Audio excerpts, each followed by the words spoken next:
അത്ഭുതം. അപ്പം നമ്മളിന്ന് കൊണ്ടുവന്നിരിക്കുന്നത് സിപ്പപ്പാണ്. നമുക്ക് ഈ സിപ്പപ്പ് എന്ന് പറഞ്ഞാൽ പണ്ട് കാലത്ത് സ്കൂളുകളിലെ ഒരു നൊസ്റ്റാൾജി ഐറ്റമാണ് സിപ്പപ്പ്. ഇത് കുടിച്ചിട്ടില്ലാത്തവരെ ആരും കാണാൻ വഴിയില്ല. എനിക്കിത് ഭയങ്കര ഇഷ്ടമാണ്. നമുക്ക് 1 രൂപയ്ക്ക് കിട്ടുന്ന ഒരു സൂപ്പർ സിപ്പപ്പായിരുന്നു ഇത്.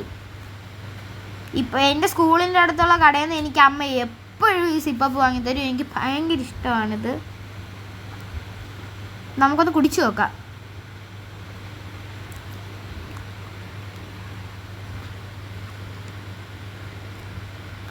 ആർക്കെങ്കിലും കൊതിയാവുന്നുണ്ടോ ഞാൻ കുടിക്കാൻ വേണ്ടിയിട്ട്? ഇത് കുടിച്ചിട്ടുള്ള ആരെങ്കിലും ഉണ്ടെങ്കിൽ ഒന്ന് കമൻറ്റ് ചെയ്യണം കേട്ടോ കൂട്ടുകാരെ. അപ്പം ഇന്നത്തെ കുട്ടി വീഡിയോ ഇത്രേ ഉള്ളായിരുന്നു. അപ്പം എല്ലാവർക്കും ബായ്. കണ്ട കൂട്ടുകാരെ വേണമെങ്കിൽ ഒന്ന് എടുത്തോ.